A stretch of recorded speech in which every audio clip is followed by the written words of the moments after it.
Let's talk about Elise Stefanik, Congress member from upstate New York. She's a rising star in the Republican Party. She is a huge name in New York politics, and she's considering a run for governor against Kathy Hochul in 2026. She represents the 21st Congressional District in upstate New York since 2015, and she's really risen in Republican politics. She's Harvard educated. She was a Republican staffer for years. She worked in her family wood products business, and she was elected at a very early age of 30 to Congress as a centrist. And then as Trump rose to power in 2016, she really changed her stances and became a staunch and early supporter of Donald Trump.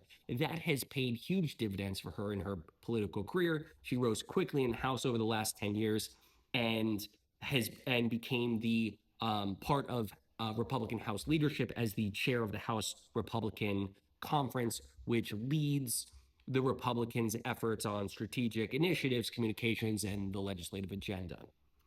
She was nominated by Trump as to become the United States ambassador to the United Nations. This was a very natural next step in her career, but her nomination was withdrawn over the last few months as the Trump administration was worried about their very narrow Republican majority in the House.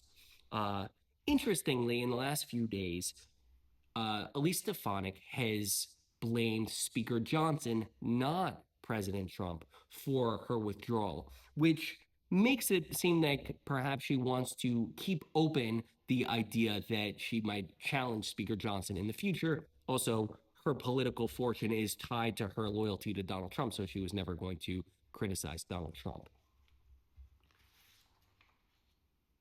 A recent Republican poll shows that Stefanik is in the lead among all Republican candidates. She's getting about 44% of likely Republican voters in New York, significantly ahead of the other potential challengers.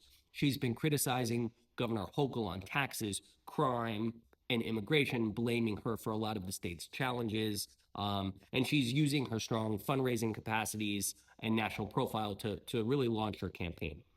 Congressmember Mike Lawler of the Hudson Valley area is a centrist Republican who's also considering running against Hochul, though Republicans want him to stay in the House and keep his competitive seat because they fear that without him running for his seat in 2026, that would flip back to the Democrats. Nassau County Executive Bruce Blakeman's also looking into running for the seat. Recall that Lee Zeldin, congressman from Suffolk County, came very close to beating Hochul. He lost by 6.4 percentage points, which in New York is a very close race. He flipped several key counties, including Nassau County, Suffolk County, Rockland County, and Staten Island. So for someone as ambitious as Stefanik, there's only so many places to go. Going statewide as the governor seems to be her only statewide opportunity. She's never going to get elected to the United States Senate as a Republican. New Yorkers won't elect a Republican senator. A cabinet position under the Trump administration 100% made sense for her, but because of their narrow majority, got withdrawn.